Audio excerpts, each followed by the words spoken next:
Merhaba arkadaşlar, İki Ters Bir Düz YouTube kanalındasınız. Bugün sizlerle bu görmüş olduğunuz kapüşonlu çocuk kazağını çalışacağız. Kazağımız 3-4 yaş aralığındaki çocuklar için hazırlandı. Ama sizler daha büyük ya da daha küçük çocuklar için de bu kazağı örebilirsiniz. İlmek hesaplaması ve nasıl örüleceği detaylı bir şekilde videoda mevcut arkadaşlar.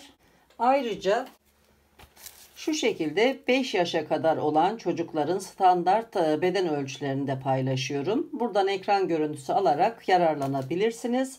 Ama en ideali kendi çocuğunuzun ölçülerine göre çalışmak arkadaşlar. Ayrıntılara geçmeden önce küçük bir hatırlatmada bulunmak istiyorum. Kanalıma abone olur, beğeni ve yorumlarınızla kanalımı desteklerseniz çok mutlu olurum arkadaşlar. Gelelim ayrıntılara. Kazağımızın boyu kapüşon altından etek ucuna kadar yaklaşık 38 santimetre. Genişliği ise kol altından yaklaşık 32,5 santimetre. Kol evine kadar olan yükseklik 23 santimetre. Yine kolun reklam hattına kadar olan uzunluğu da yaklaşık 24,5 santimetre arkadaşlar. Kolun en geniş yeri 13 santimetre.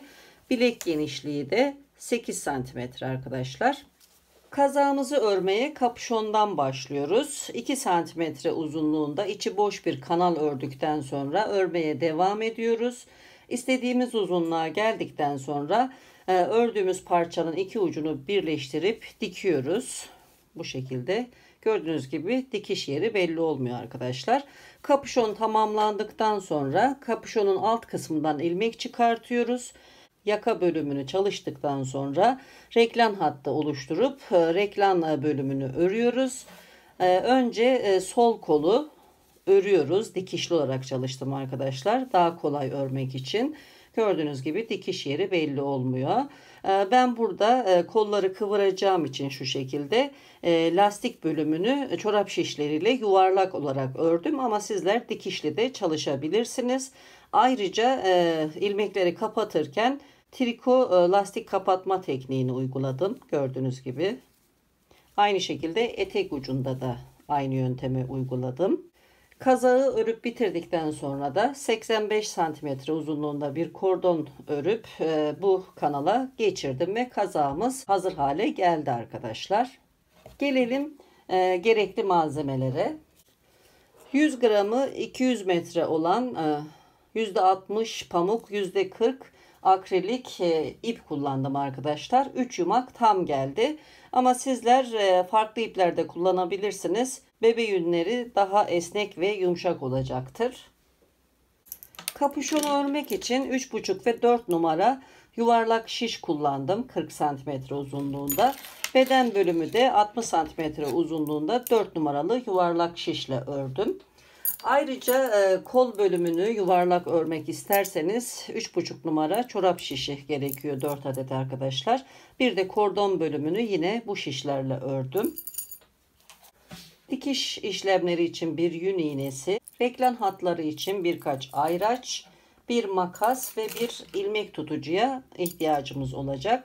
Hazırsanız yapılışına geçelim. Herkese kolay gelsin. Kazağımızı örmeye geçmeden önce şu elimde görmüş olduğunuz gibi kare şeklinde bir numune örüyoruz arkadaşlar. İlmek hesabı yapmak için.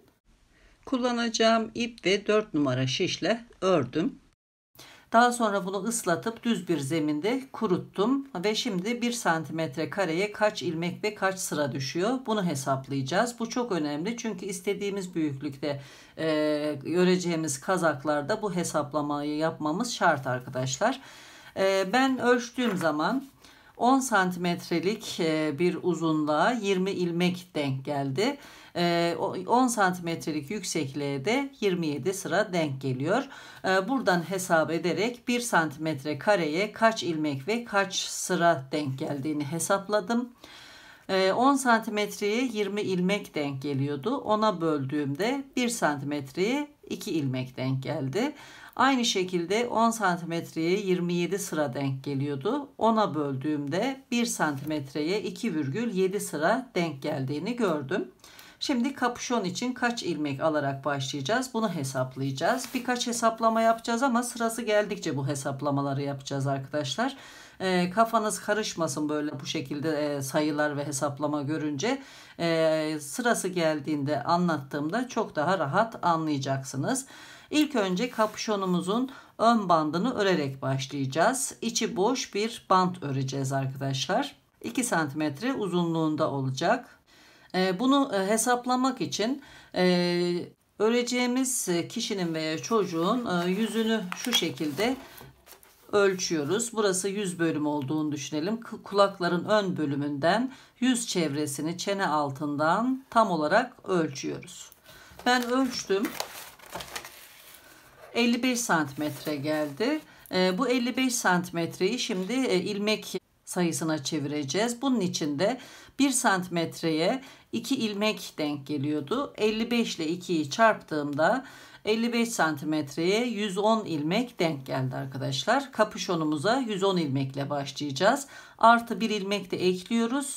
Daire şeklinde kapatmak için kullanacağız. Kapatırken bu ilmeği düşüreceğiz arkadaşlar. Yani 110 ilmek olacak kapüşonumuz.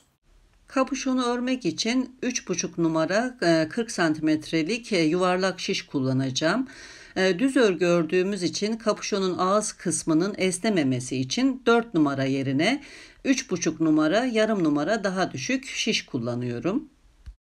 Şimdi ilmek alarak kapüşonu örmeye başlayalım. 1,5 metre kadar bir uzun kuyruk bıraktım ve klasik ilmek alma yöntemiyle 111 ilmek alacağım. 40 santimetrelik 3,5 numarada misinalı şiş kullanıyorum. İlk ilmeğimi alıyorum ve devam ediyorum ilmek almaya. Toplam 111 ilmek aldım. Şimdi halkayı birleştireceğim. Bunun için sol şişimden bir ilmek sağ şişime şu şekilde kaydırıyorum.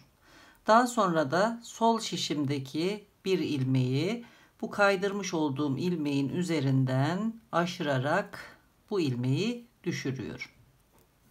Fazladan almış olduğumuz ilmeği düşürmüş olduk. Şimdi şişimizde toplam 110 ilmek var. Daha sonra bu ilmeği de tekrar sol şişe geçirdim. Şu şekilde sıkıştırıyorum. Buraya bir ayraç yerleştiriyorum. Örgümüzün başlangıç işareti. Şimdi örmeye başlıyorum. İlk ilmeği düz örüyorum. İlmek artıracağız. İlmeklerimizin sayısını 2 kat yapacağız arkadaşlar. Çift kat çalışacağımız için. İpimiz arka taraftayken ipi sağ şişin üzerinden geçirip bir ilmek artırıyorum. Sıradaki ilmeği düz örüyorum. Tekrar aynı şekilde bir ilmek daha artırıyorum. Sıradaki ilmeği düz örüyorum. Bu şekilde sıra sonuna kadar devam edelim.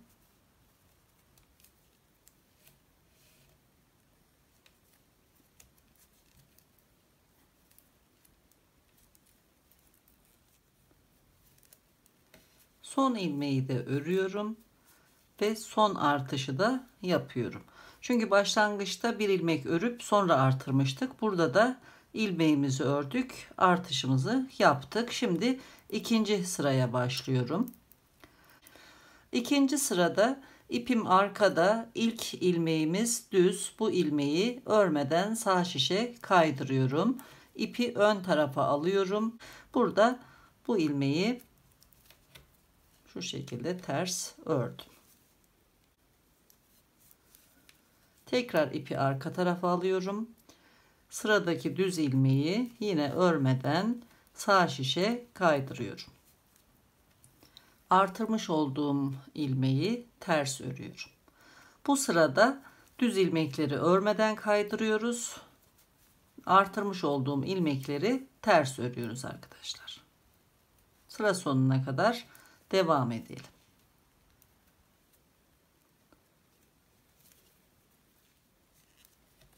İkinci sıranın son ilmeğini ters ördüm ve sırayı tamamladım. Şimdi üçüncü sıraya başlıyoruz. Üçüncü sırada ilk ilmeği düz örüyoruz. Bir önceki sırada örmeden almıştık. Şimdi bu sırada düz örüyoruz. Daha sonra ipi ön tarafa geçiriyoruz. Ters ilmeği örmeden sağ şişe kaydırıyoruz. Tekrar ipi arka tarafa geçiriyorum. Düz ilmeği örüyorum. İpi ön tarafa alıyorum. Ters ilmeği örmeden kaydırıyorum. Sıra sonuna kadar bu şekilde devam ediyorum.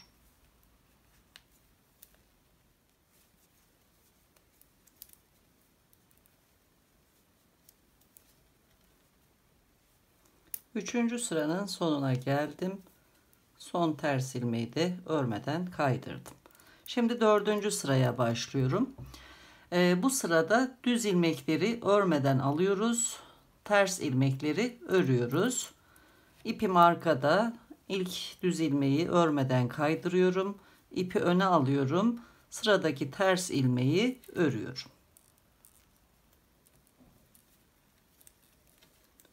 Tekrar ipi arkaya alıyorum. Düz ilmeği örmeden kaydırıyorum. Ters ilmeği örüyorum. Bu şekilde örgümüzü devam ettireceğiz. Dördüncü sırada düz ilmekleri örmeden alıyoruz. Ters ilmekleri örüyoruz. Bir üst sırada tam tersini yapacağız. Düz ilmekleri öreceğiz. Ters ilmekleri örmeden alacağız. Bu şekilde örgümüz devam edecek arkadaşlar. Kapüşonun ön kenar bandını ördüm. Toplam 10 sıra ördüm. Yaklaşık olarak 2 santimetre. Şimdi bu ilmekleri eksilterek başlangıçtaki ilmek sayısına indireceğiz. Yani 110 ilmek kalacak. Ve 11. sıraya başlıyorum. İpimi ön tarafta tutuyorum. İkişer ikişer ters örüyorum. 2 ilmeği birlikte alıyorum. Ters örüyorum. Bir ilmek eksilttim. Tekrar 2 ilmeği birlikte alıyorum. Ters örüyorum. Bu şekilde sıra sonuna kadar devam ediyorum.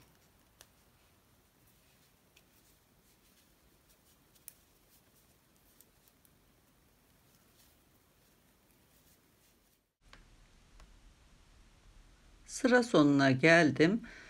Şişimde toplam 110 ilmek kaldı arkadaşlar. Şimdi asıl şişimiz olan 4 numara şişlere geçiş yapıyorum. 2 sıra düz öreceğim.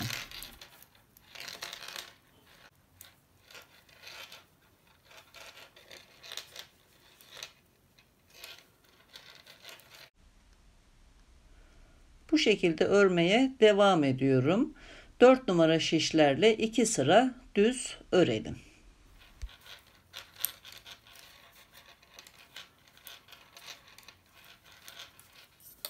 Birinci sırayı tamamladım. 3,5 numara şişimizi çıkartıyorum. Tekrar ayracımızı başlangıç yerine yerleştiriyorum ve ikinci düz sıraya başlıyorum.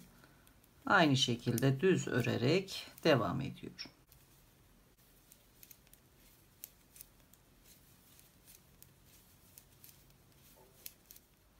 İki sıra düz ördüm. Şimdi bu ayracımızın sağ ve sol kenarından ilmek bırakacağız yaka için ve kapüşonu örmeye devam edeceğiz. Kaç ilmek bırakacağımızı hesaplayacağız arkadaşlar.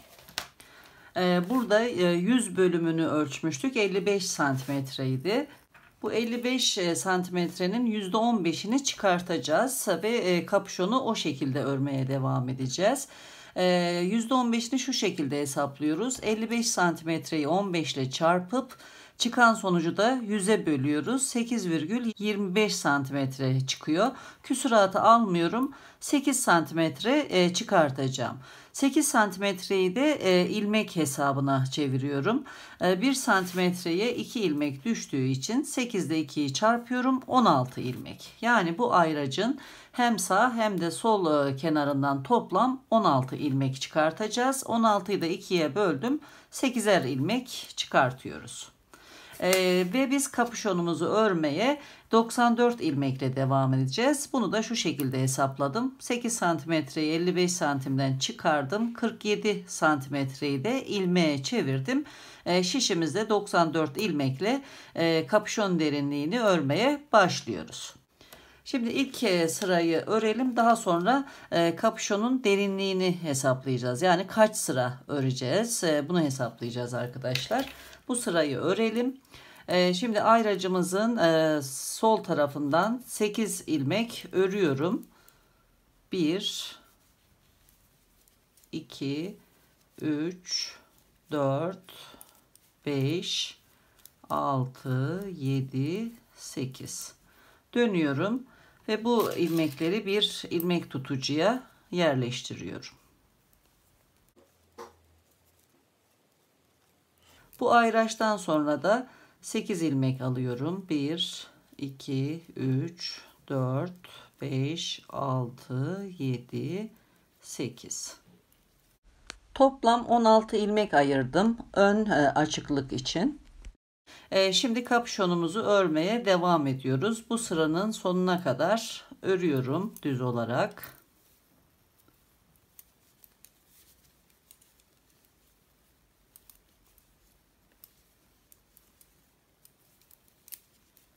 İlk ilmeği de düz ördüm. Devam ediyorum.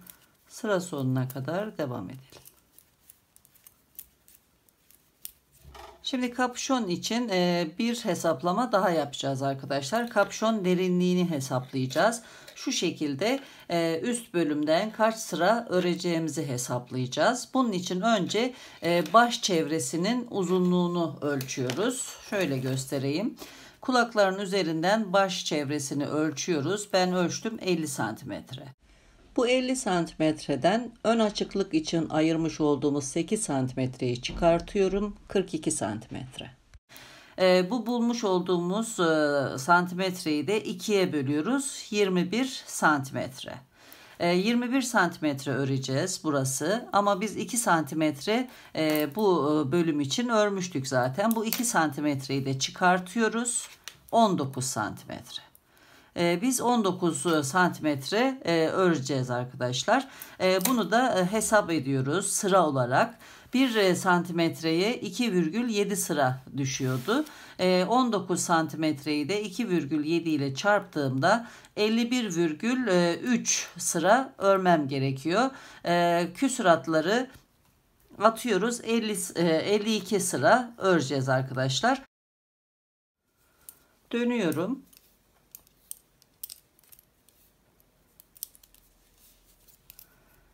İpim önde, ilk ilmeği örmeden alıyorum ve ters örerek sıra sonuna kadar devam ediyorum.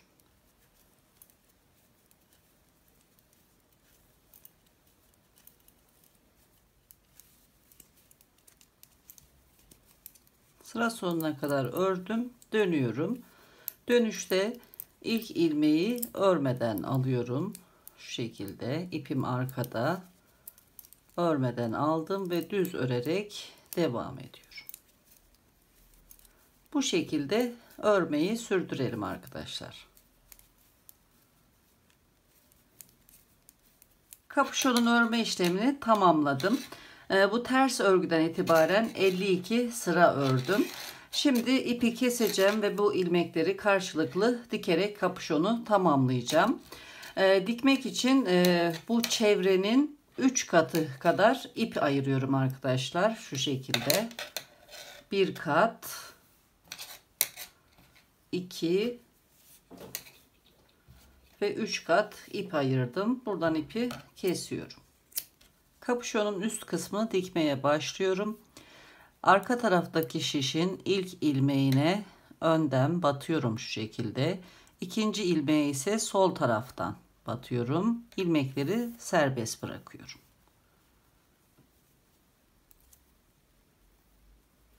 Öndeki şişe geçiyorum.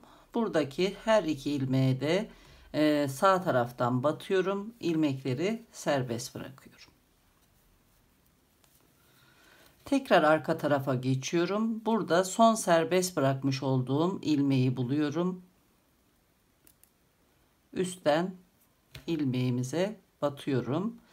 Şişteki ilmeğin de sol tarafından batıyorum. İlmeği serbest bırakıyorum. Bu tarafa geçiyorum. Burada da yine son serbest bırakmış olduğum ilmeğe üstten batıyorum şu şekilde. sol kanadını alıyorum. Şişteki ilmeğe de sağ taraftan batıyorum. İlmeği serbest bırakıyorum. İlmek boyunu ayarlıyorum. Şu şekilde. Aynı şekilde arka tarafta yine son serbest bırakmış olduğum ilmeğe üstten batıyorum. Sol kanadını alıyorum. Şişteki ilmeğin de sol tarafından batıyorum. İlmeği serbest bırakıyorum. Ön taraftaki son serbest bırakmış olduğum ilmeğe üstten batıyorum. Sol kanadını alıyorum. Şişteki ilmeğe de sağdan batıp sağ kanadını alıyorum. İlmeği serbest bırakıyorum. Bu şekilde. İpimizin boyunu ayarlıyoruz, ilmek boyunu. Dikmeye devam ediyoruz. Aynı işlemleri tekrarlıyorum. Son 2 ilmeğimiz kaldı. Aynı işlemleri devam ettiriyorum.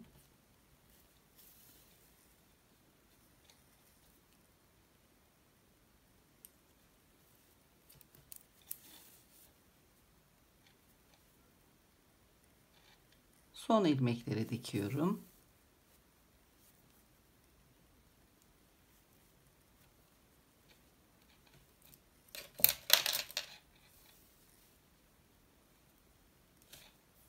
Burada tekrar arka taraftaki son ilmeğe batıyorum.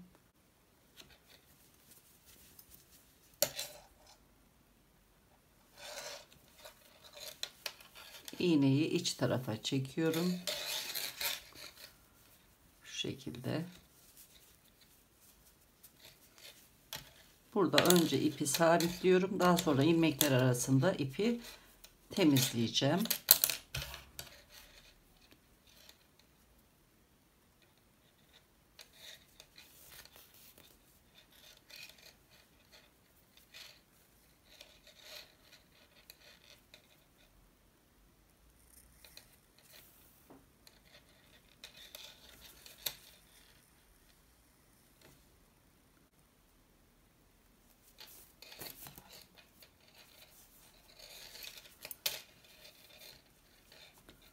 Şu şekilde ilmeklerin arasından ipi yürütüyorum.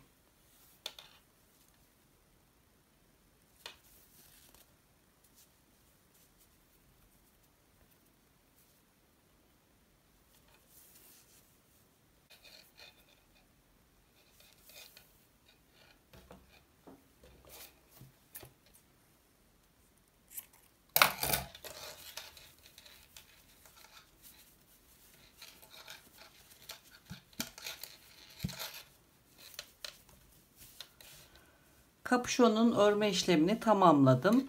Burası boyun bölgesi. Boyun bölgesinin etrafından ilmek toplayacağım şimdi. 4 numara şişimi alıyorum. Ve ilmek almaya başlıyorum. Buradaki kenar ilmeklerinden ilmek alacağım şu şekilde. Her iki kanadını kaldırarak, burada belli oluyor zincir şeklinde. Hemen ilk ilmeği kaldırıyorum.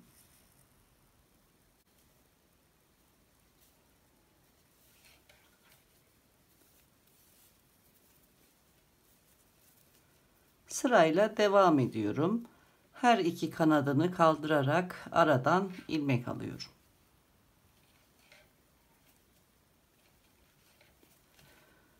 Buradan devam ediyoruz. Buradaki son ilmeğe kadar ilmek topluyoruz.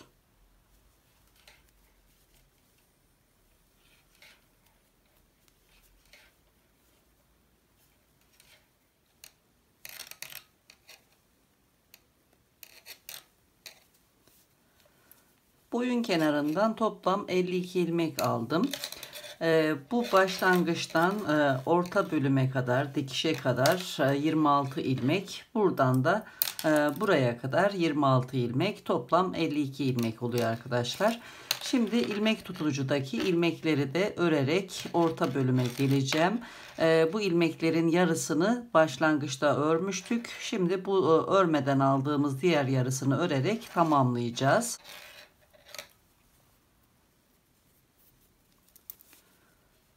8 ilmeği örüyorum önce.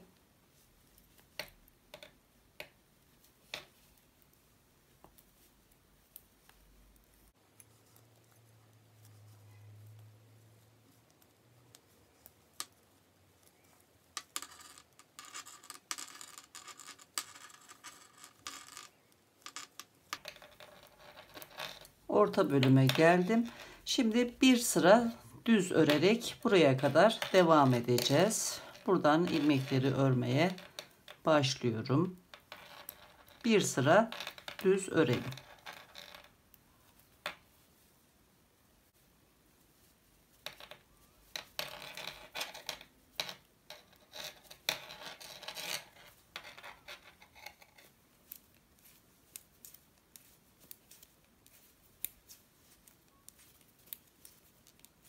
Sırayı tamamladım. Şimdi tekrar 3,5 numara şişimize dönüyoruz. Burada yine içi boş bir kanal öreceğim arkadaşlar. Burada örmüş olduğumuz gibi daha kısa olacak. Ayrıca şimdilik çıkartıyorum. İlk ilmeği düz örüyorum.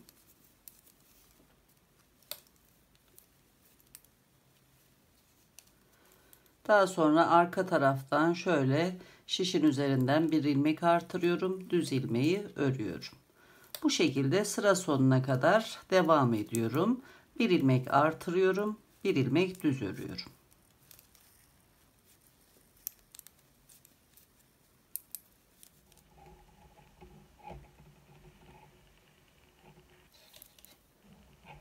Sıra sonuna geldim. Son ördüğüm ilmekten sonra bir artış daha yaparak sırayı tamamladım. İpim arkada. İlk ilmeği örmeden alıyorum düz ilmeği. İpi ön tarafa geçiriyorum. Artırmış olduğum ilmeği ters örüyorum çapraz olarak. Tekrar ipi arkaya alıyorum. Sıradaki düz ilmeği örmeden kaydırıyorum. İpi öne alıp ters ilmeği örüyorum. Bu şekilde sıra sonuna kadar devam ediyorum.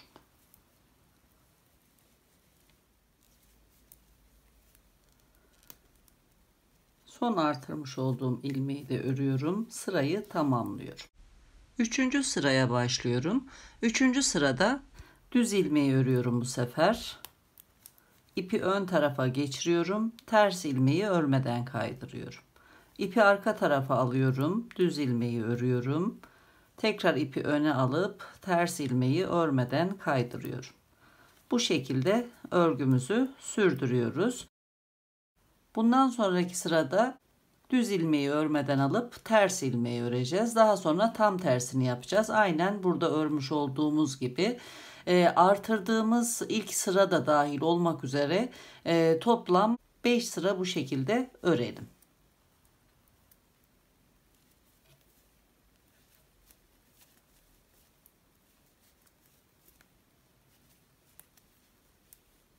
Beş sıra kanal ördüm arkadaşlar.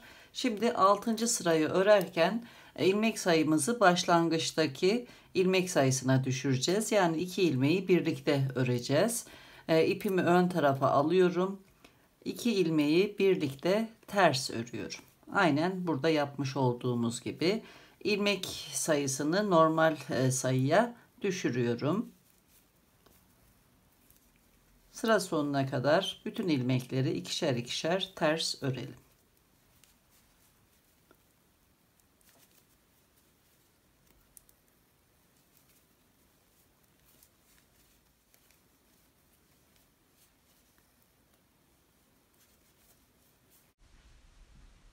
Sırayı tamamladım. Şimdi tekrar 4 numaralı şişlere geçiş yapıyorum.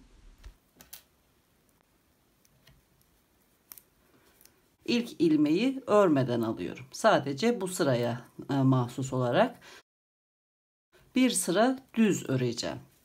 Daha sonra reklam hesaplamalarına geçeceğiz.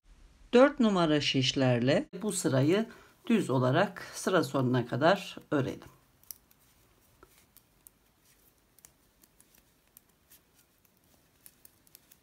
Sırayı tamamladım. Buraya ayracımı yerleştiriyorum tur başlangıcı olarak. Örmeden almış olduğum ilmeği artık örüyorum. Buradaki ilmekler arasındaki dengeyi sağlamış oldum. Şimdi reglan hesaplaması yapacağız. Burada şişemizde toplam 68 ilmek var. Reglan hatlarını ayırdım. Her reglan hattı için ikişer ilmek ayırdım arkadaşlar. 2, 4, 6, 8 ilmek. Hesaplamaya başlamadan önce bu reglan hattı ilmeklerini düşüyorum. Yani çıkartıyorum. Geriye 60 ilmek kalıyor. Bu 60 ilmeği de 3'e bölüyorum. 20 ilmek denk geldi. Bu 20 ilmeğin ilki arka için, diğeri ön için, kalan 20 ilmek de her iki kol için. Bu 20 ilmeği de ikiye bölüyorum. İki kola paylaştırmak için 10 ilmek. Yani kollar için 10'ar ilmek denk geliyor. Bir de yaka düşüklüğü hesabı yapacağız. 4 yaşa kadar olan çocuklarda 2 santimetrelik yaka düşüklüğü hesaplıyoruz. 1 santimetreye 2,7 sıra düşüyordu. 2 santimetre ile 2,7'yi çarptığımızda 5,4 sıra denk geliyor. Biz bunu 6 sıraya yuvarlıyoruz. Çift sıra olması lazım. Burada 6 kez gidiş dönüş yaparak arka yakayı yükseltirken ön yakayı düşürmüş olacağız. 3 kez gidip geleceğiz. O yüzden kol bölümlerini 3'e bölüyoruz. Kısa satır dönüşleri yapacağız 3'er kez. Burada ilmekleri denklemek için 10 ilmeğimiz vardı her kol için. 10 ilmek 3'e tam bölünmediği için ben bu 10 ilmeği 9 ilmeğe düşürüyorum. 3, 6, 9. Buradan kalan bir ilmeği arkaya ekliyorum. 20 ilmekti arka. Bir ilmek de kollardan geldi. Arka 21 ilmek oldu. Aynı şekilde bu taraftaki kolu da 3'er hesaplıyorum. Buradan kalan bir ilmeği de öne ekleyeceğim. Burası da 21 ilmek oldu. Tam denkleşti arkadaşlar. Toplam 68 ilmeği yerleştirmiş olduk. Şimdi bir işlem daha yapacağız. Kısa satır dönüşleri yapacağımız için sadece arka tarafta artış olacak. 6 sıra ördüğümüzde 3'er ilmek artmış olacak. O yüzden buradan 3 ilmek çıkartıyoruz.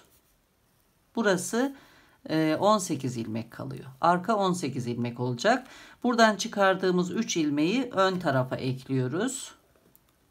Burası da 24 ilmek olacak arkadaşlar. Kısa satır dönüşlerini tamamladığımızda hem arka hem de ön bölümdeki ilmek sayısı eşitlendi arkadaşlar. Eğer bu 3 ilmeği çıkarmadan işleme başlasaydık arka daha geniş, ön daha dar olacaktı arkadaşlar. Buna dikkat edelim.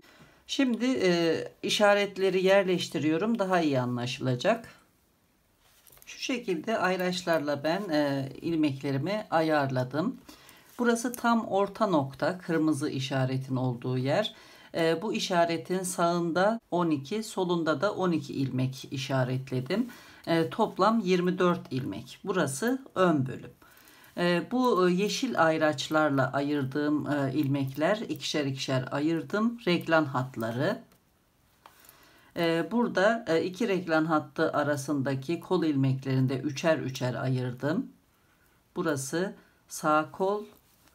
Bu tarafta pembe ayraçlarla ayırdığım yerde sol kol. Üçer üçer ayırdım yine. Şimdi örmeye başlıyorum. İlk sırada buradan öreceğim. Reglan hatlarında artış yaparak buraya kadar geleceğim ve buradan ilk kısa satır dönüşümüzü yapacağız buraya kadar. Şöyle göstereyim. Önden başlıyoruz örmeye. Buradan örüyoruz. İlk reglan artışını yapıyoruz. Kol ilmeklerini örüyoruz. İkinci reglan hattında artışlarımızı yapıyoruz. Arkayı örüp üçüncü reglan hattı ilmeklerini örüyoruz. Artış yapıyoruz. 3 ilmekle kol ilmeklerinden örüp buraya geleceğiz arkadaşlar. Örmeye başlıyorum. Buraya kadar örelim.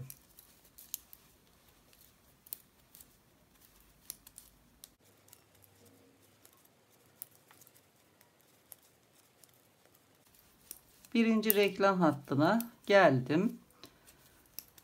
Bu ayraçtan önce şimdi ilk artışımızı yapacağız.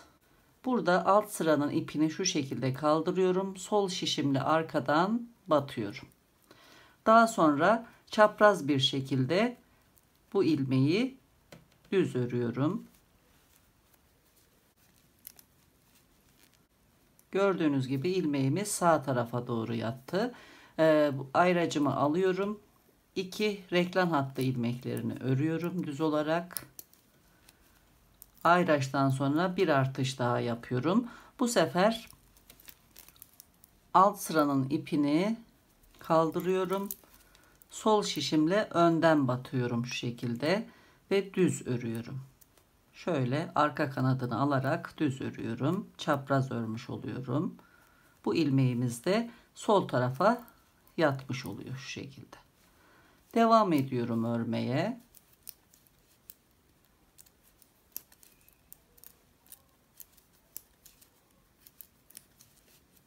İkinci reklam hattına geldim. Buradayım. Yine aynı şekilde ayracın önünden ilmek artışı yapıyorum. Sol şişimle arka taraftan bu ilmeğe batıyorum ve bu ilmeği düz örüyorum.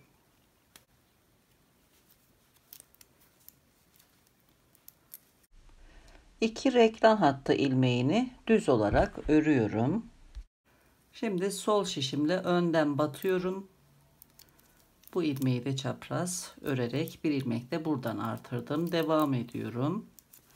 Aynı şekilde arka beden ilmeklerini örüyorum. Burada tekrar artış yapacağız.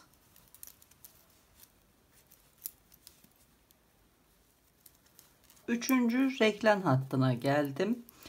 Yine artış yapıyorum. Sol şişimle arka taraftan batıyorum ve çapraz olarak örüp bir ilmek artırdım. Reklam hattı ilmeklerini örüyorum. Bir artış da bu taraftan yapıyorum. Ön taraftan batacağım sol şişimle şu şekilde ve arka kanadını alarak çapraz örüyorum.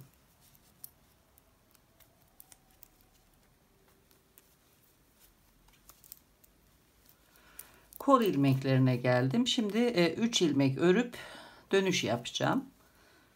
3 ilmeği örüyorum.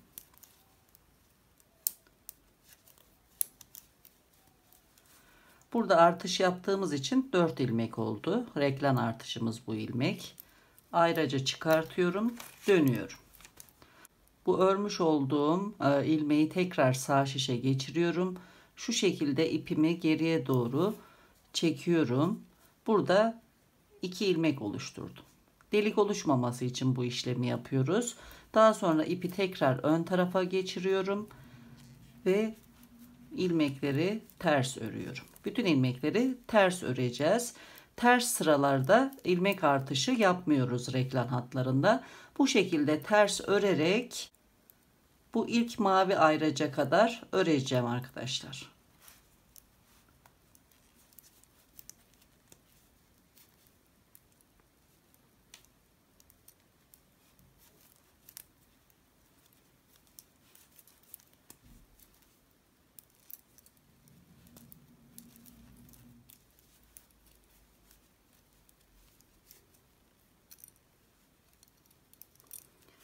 Şimdi bu reklam hattındayız. 3 ilmek öreceğiz ve burada ilk kısa satır dönüşünü yapacağız.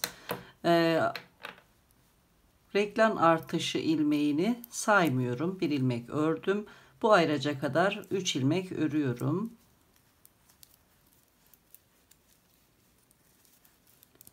Ayraca çıkartıyorum. Dönüş yapıyorum. İpi ön tarafa geçiriyorum. Sol şişten ilk ilmeği sağ şişe aktardım. İlmeği geriye doğru çekip çift ilmek oluşturuyorum. Ve düz örmeye başlıyorum. Reklam artışları yapacağız bu sırada. Bu ayraçların sağından ve solundan birer artış yapacağım. Arka ilmekleri öreceğim. Yine burada da sağ taraftan ve sol taraftan birer ilmek artışı yapacağım. Ve buradaki kısa satır ilmeğine kadar öreceğim. Sol şişimizle arka taraftan şöyle batıyoruz ve bu ilmeği çapraz örüyoruz. Bir ilmek artırdım. 2 reklan ilmeğini örüyorum. Ayraçtan sonra bir ilmek daha artırıyorum. Bu sefer ön taraftan batıyorum ve ilmeğin arka kanadını alarak çapraz örüyorum.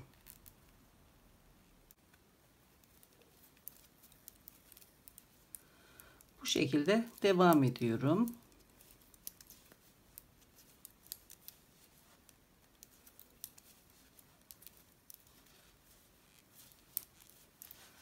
Bu reklan hattına geldim. Reklan artışlarını yapıyorum yine. Arka taraftan batıyorum.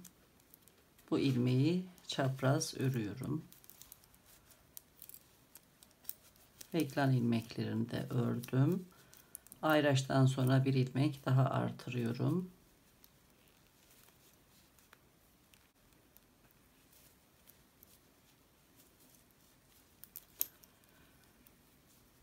Buradaki çift oluşturmuş ilmeğe kadar örüyorum.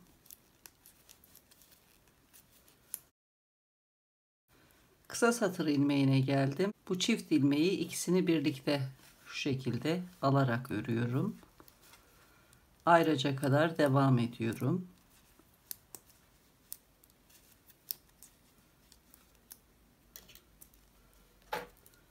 İkinci kısa satır dönüşünü yapıyorum bu taraftan. Buraya kadar geleceğim. Dönüyorum. İlk ilmeği sağ şişe alıp geriye doğru çekiyorum. Çift ilmek oluşturuyorum. Ters örüyorum bütün ilmekleri.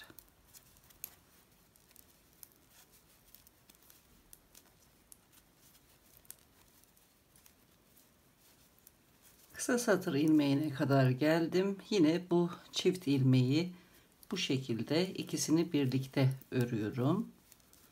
Ayraca kadar devam ediyorum.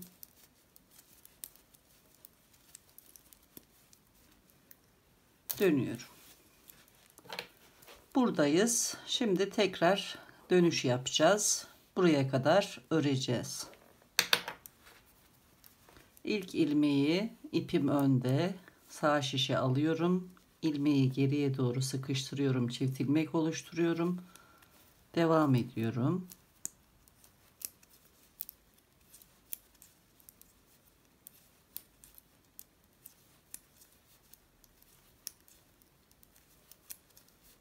Reklam artışı yapıyorum.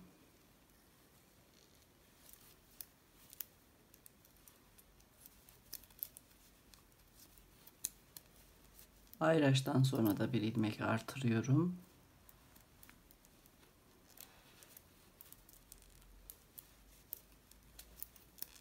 Devam ediyorum.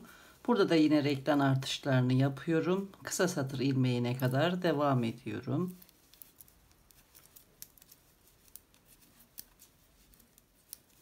Kısa satır ilmeğine geldim. Çift ilmeği birlikte örüyorum. Ayraca kadar devam ediyorum.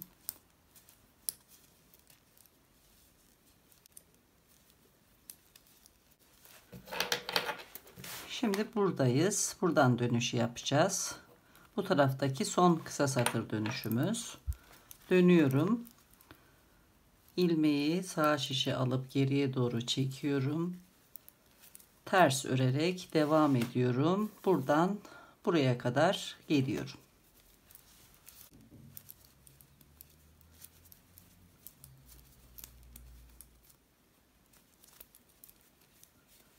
Kısa satır ilmeğine geldim. Bu çift ilmeği örüyorum. 1 2 3 ilmek örüp dönüyorum. Bu ilmek reklam artışı ilmeği arkadaşlar. Dönüyorum. Burada da yine son kısa satır dönüşünü yapıyorum. Buradan dönüp buraya geleceğim ve buradan başlangıç yerine kadar sıraya devam edeceğim. Dönüşleri tamamlamış oldum. İlk ilmeği sağ şişe alıp geriye doğru çekip çift ilmek oluşturuyorum. Devam ediyorum. Buradan reklam artışlarını yaparak buradaki son kısa satır ilmeğine kadar örelim.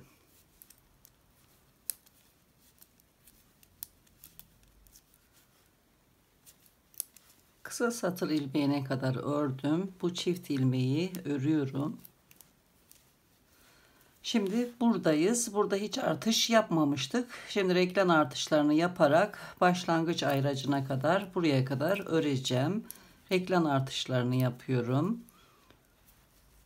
Arka taraftan batarak ilmeği alıyorum ve düz olarak örüyorum. 2 ilmek ördükten sonra bu ayraçtan sonra da yine bir ilmek artırıyorum. Bu sefer ön taraftan batıyorum.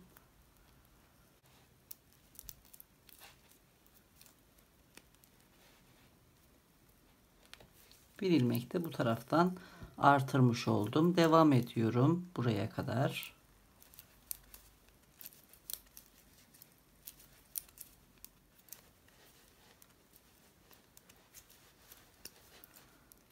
Birinci sırayı tamamlamış oldum. Şöyle göstereyim. İlk birinci sıraya başlamıştık ve burada birinci sırayı tamamlamadan kısa satır dönüşleri yapmıştık. En son kısa satır dönüşlerini bitirdikten sonra birinci sırayı tamamladım. Şimdi ikinci tura başlıyorum. Örgümüz bundan sonra hep ön yüzden örüleceği için tek sıralarda reklam artışları yapacağız. Çift sıralarda artış yapmadan örgümüzü sürdüreceğiz arkadaşlar. Birinci sıra tekti. Artışlarımızı yaptık. Şimdi ikinci sıraya başlıyorum. Çift sıra ve artış yapmadan devam edeceğim. Şöyle ayraca kadar örüyorum.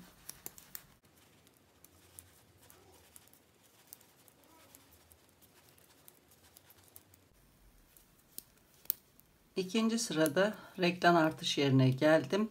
Çift sıralarda artış yapmadan devam ediyoruz.